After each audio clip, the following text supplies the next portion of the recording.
Hello students, welcome to EPG Pathshala. I am Dr. Renu Tyagi from Sardar Patel Institute of Economic and Social Research. Today we will be studying the module The Adaptation to the Heat Stress under the paper Human Growth, Development and Nutrition. As we all know that environment can have the major influence of the human physiology and the structural changes. Environment effect on the human physiology have been studied in quite details, and one of the most studied change in the human physiology with the change in the environment is the thermoregulations for the body, as because body has to adapt as per the change in the temperature. The thermoregulation is an important physiological change in the human body because thermoregulation is quite important or quite necessary for various body functions to be carried out in a normal manner. It's required for the blood to flow in our body and to maintain the body functions at a regular or at the normal level. Human beings and many other mammals have this quality of maintaining the stable temperature during the cold winters and during the warmer summers. So thermoregulation is quite important phenomena that way among the human beings.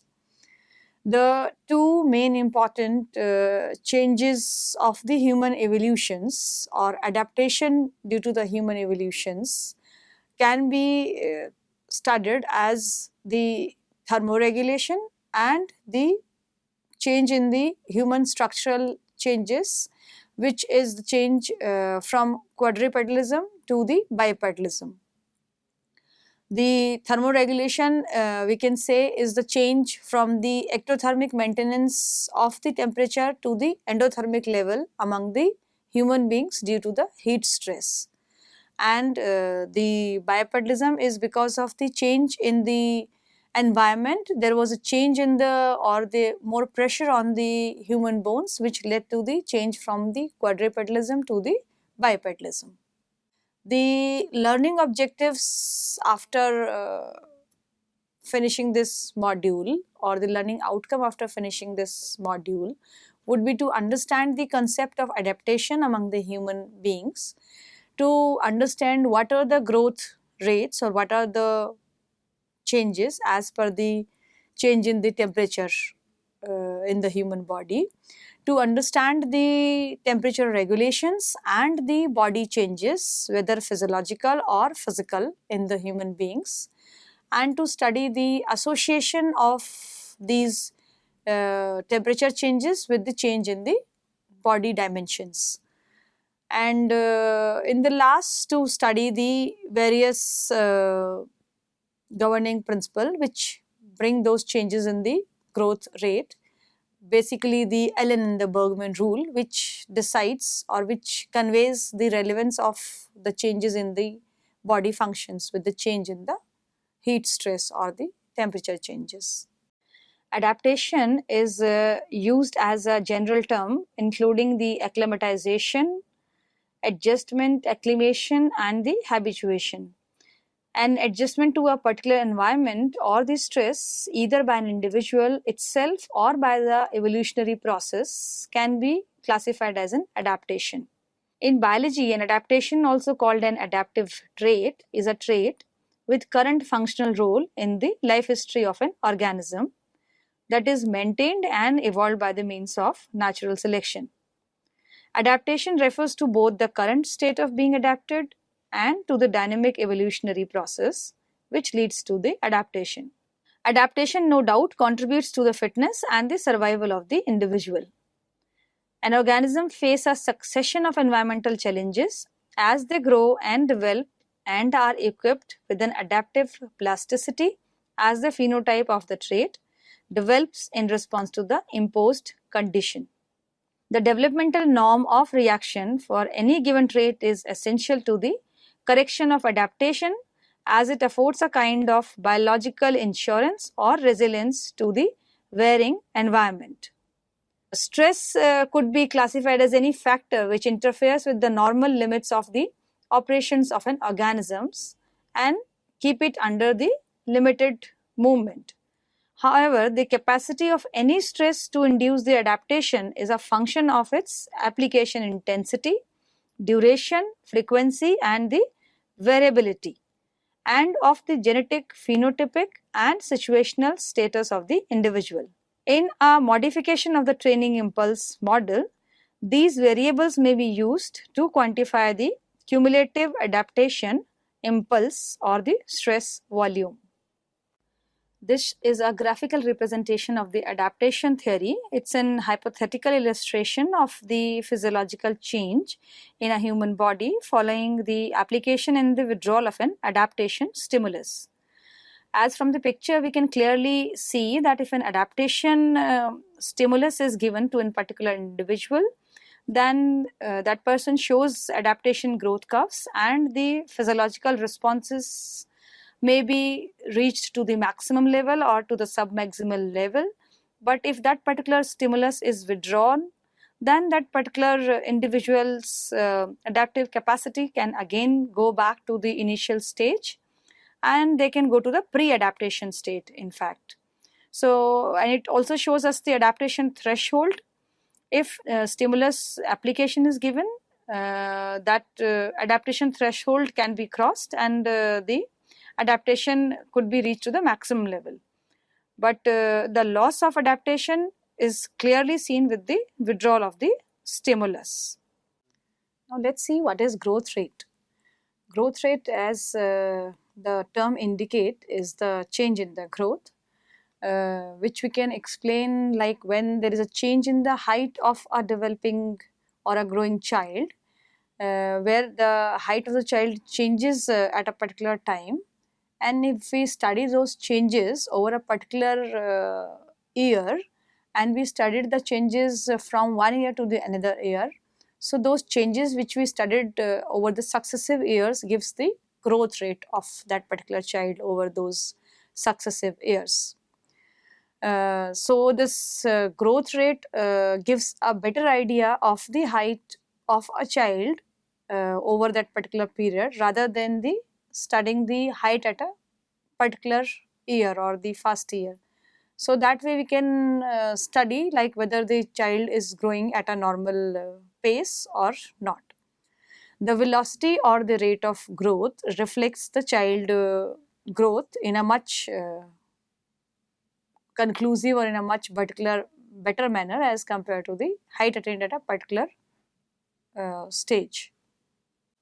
Now let's see what is thermoregulation. What do we understand by the term thermoregulation? As the term itself suggests, it is the regulation of the temperature in the body. So thermoregulation is performed by the physiological control system in the human body, which is controlled by the central and the peripheral sensors and the sensor receptors in the body. The thermoregulation system need to maintain a balance between the thermogeneration and the thermolysis. That means the heat generation should equate the heat loss in the human body to maintain the temperature of about 36.5 degrees Celsius to the human body. Because then at that particular temperature level, the body works as at a homeostasis level, so that the body temperature is maintained. So human lose this thermal energy by various environmental mechanisms, which could be the convection, radiation and the sweating. This shows us the pictorial representation of the thermal regulation, that is the regulation of the temperature. As we can see, like it shows the manipulated variables as well as the disturbance variables. The manipulated variables are the heat formation, heat absorption, heat dissipation and heat resistance. Whereas the disturbance variables could be seen as the heat formation and the ambient temperature, which keeps on changing. And the controlled variables are shown as the core body temperature, which is controlled.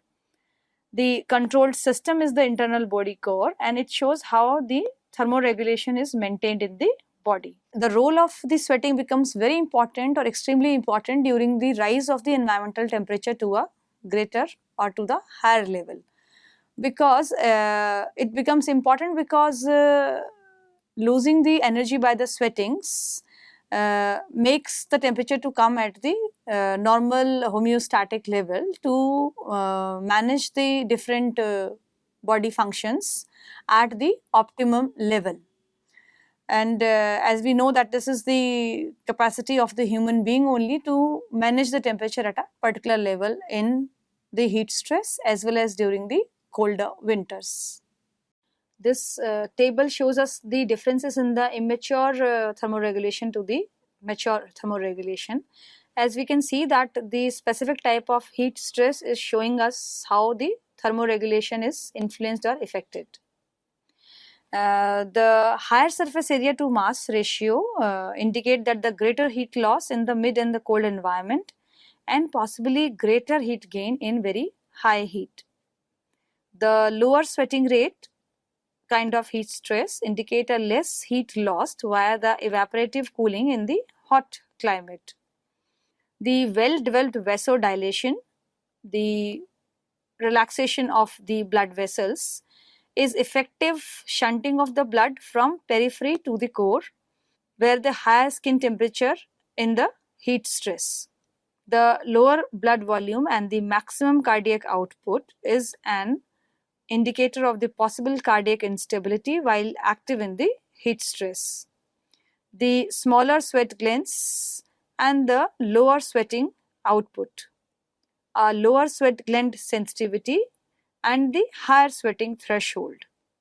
Similarly, we can see like heat stress of greater oxygen cost of the locomotion is the greater metabolic rate production during the exercise. So these are the different ways which shows us the effect of the thermoregulation in the different heat stresses. The temperature and growth rate variation. The climate appears to influence the growth and the development, helping to determine the body size and the proportions.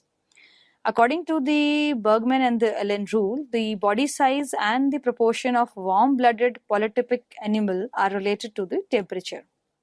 The Allen rule states that longer extremities and appendages relative to body size are found in the warmer climate, while the reverse is true in the colder climate.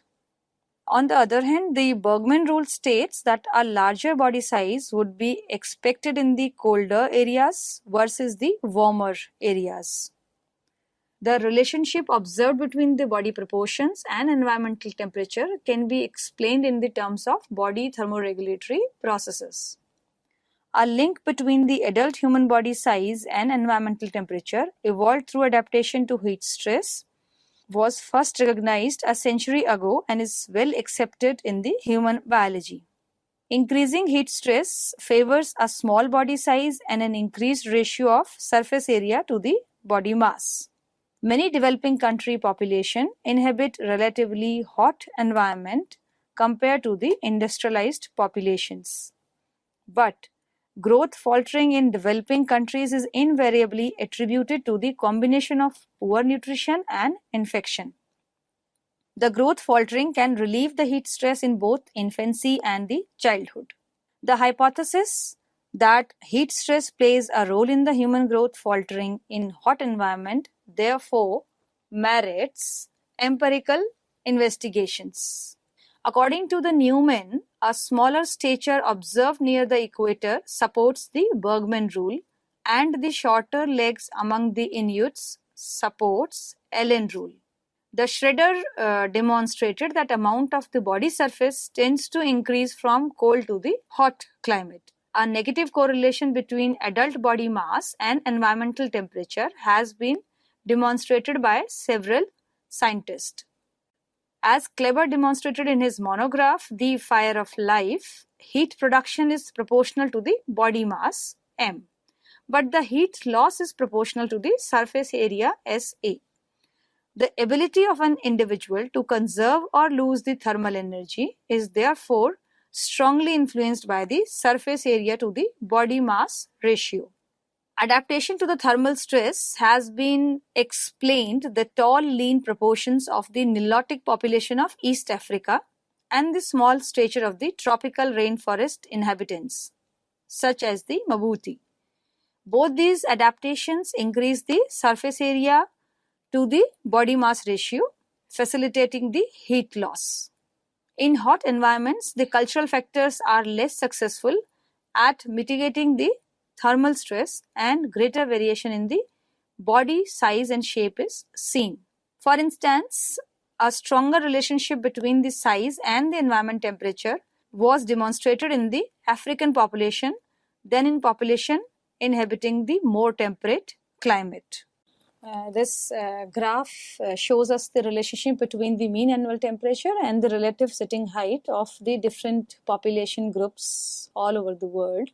Some of the specific population displayed here are the Americans, Negroids, African Europoids, and Mongoloids. As we can see from this graph, the higher is the mean annual temperature, the lower is the sitting height. So with an increase in the temperature, we can see a decline in the relative sitting height of an individual, especially among the American and the Mongoloid population. However, this doesn't fit to the African Europoids and the Negroid population. It shows us the Allen rule and its application. As we can see that these rectangular prisms have the same volume, but they have the different surface areas.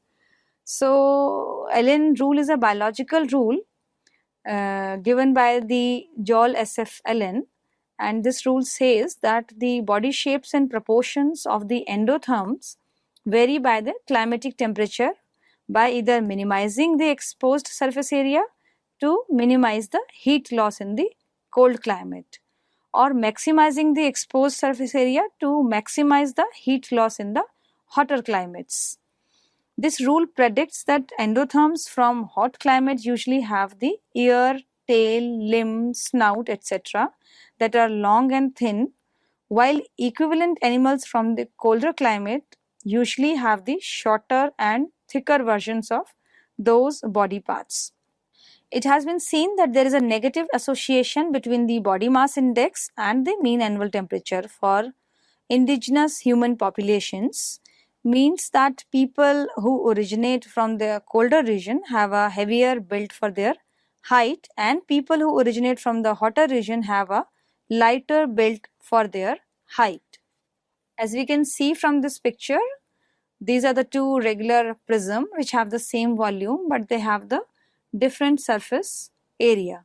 So surface area and volumes shows our differences in these two type of figures. The Bergman rule, as we have already defined the Bergman rule, it was a ecological principle which is given by the Bergman, and it states that the body mass increases with the latitude. The human population who live near the poles, including the Inuits, Aleut, and the Sami people, are on an average heavier than the population from the mid-latitude, consistent with the Bergman rule. They also tend to have the shorter limbs and the broader trunk, which is consistent with the Allen rule, which we have already studied. The Native American populations are generally consistent with the Bergman rule, although the cold climate and the small body size combinations of the eastern Eskimos, Kenai Indians, Yuki, Andes native, and the Harrison Lake Lillooet runs contrary to the expectations of the Bergman rule. Neumann contends that the Bergman rule holds for the population of Eurasia, but it does not hold true for those of the sub-Saharan Africa. The Bergman rule, as we have already come to know, that Bergman rule is an ecological principle, and it states that the body mass increases with the latitude. So the population who lives near the pole are generally having the big body sizes, and the population who are staying at the equator are supposed to have or considered to have a smaller body size. And there are many evidences which have been given by the different scientists for proving the Bergman rule, and it is supported by the research on the different population groups at those specific places. So the body size keeps on increasing towards the pole and it keeps on decreasing while coming towards the equator. Now let's see, why is heat adaptation necessary? The ability to respond to heat is seen in all human population regardless of the environment in which they now live or how many generations they have been removed from the heat. It is very clear that physiological adaptations remain of paramount importance in the survival. The heat adaptations are very much necessary not just for human being but for every single organism for their better survival in the hotter environments. Humans acclimate to the heat in a rapid and an effective manner. Acclimatization involves increased sweating, which reduces the body temperature and circulatory strains. The stimulus is elevated body temperature for short periods over several consecutive days. In addition to a higher rate of perspiration, acclimatization also involves a greater sensitivity to environmental heat, as evidenced by the lower temperature at which sweating begins, as well as a redistribution of recruitment pattern and a greater sodium and chloride economy. Well adapted human beings are more easily able to tolerate heat and enhance the level of heat tolerance. The acclimatization to heat has a positive effect on the work performance and improve the maximum work capacity. Because once they are acclimatized to the heat, they will be able to give the more efficiency in their work. They will be able to work for the longer hours, for in a better way, and this increases their work capacity level as well. A linear body build is of advantage in the hotter climate if it promotes the heat loss. So we can see the different kind of acclimatizations in the different kind of climate. Now student, let's see what is heat stress. Heat stress is an environment that acts to drive the body temperature to set at a higher temperature than the body temperature level. So if it makes the body temperature to rise to a homeostatic level, then that stress called as the heat stress.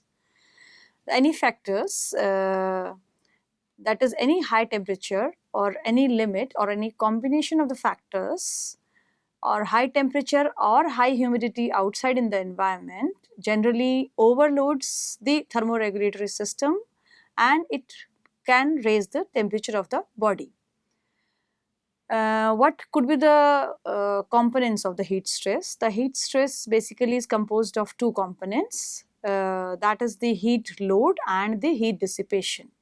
The heat load is the heat generation in the body, and the heat load can be added to the body by various metabolic processes which are taking place in the human body, and due to the different heat exchanges which are taking place in the human body with the external environment. And it could be due to the radiations and due to the convection processes which are taking place in coordination with the environment and the human body. So that way that heat load keeps on increasing in the human body, and the body is supposed to maintain that heat load to have a homeostatic balance in the human body. On the other hand, the heat dissipation or the loss of heat from the human body can take place through the sweating process only from the human body by the evaporation method. So this way we need to maintain a balance between the heat load and heat dissipation to have a thermoregulatory mechanism keeps working, because once the heat stress is increased, that or heat load is increased, then the heat dissipation, then that creates a disruption in the normal body functions, especially the reproductive functions are generally quite affected due to the disbalance between the heat load and the heat dissipation. So that thermoregulatory mechanism keeps working in our body and it maintains the heat dissipation as well as the heat load balance. So students, let's summarize what we have learned so far in this particular module of the adaptation to the heat stress. We have learned that heat adaptation or heat acclimatization is necessary to prevent or reduce the severity of the heat illnesses or the heat stress. The adaptation to the changes in the temperature is very important, and those changes have been seen in the body dimensions and the physiological changes in the human body. And we know this is the remarkable property of the human beings of adjusting to the change in the body temperature, or adjusting to a specific level of the body temperature, to the heat stress or to the heat illness, whether that heat generation in the human body has taken place due to the environmental temperature change, or due to the excess heat generation in the human body itself because of the different metabolic processes which keeps going on throughout our day and night in our body. So human beings have the capacity to manage the temperature at a particular level, which we have discussed earlier. Similarly, the body dimensions or the structural changes in the body can also take place, like that stature, weight and the limb length are phenotypically plastic, and they have a significant environmental input, like they acclimatize themselves as per the changes from the environment or changes in the temperature in the environment which is being provided to the human body. With the physical growth, especially of the body surface area, it decreases the density of the sweat gland activated by the individual, or activated due to the excess of heat generation inside the body, and this has been proved by the various research studies as well. Similarly, a higher surface area to the mass of a particular individual, ratio of the surface area to the mass, is an good acclimatization, or it's a good indication towards the terms of the heat loss. So these are the various ways by which the heat loss or heat gain is being adjusted by the human body, and the thermoregulation is maintained in the human body. Thank you, students.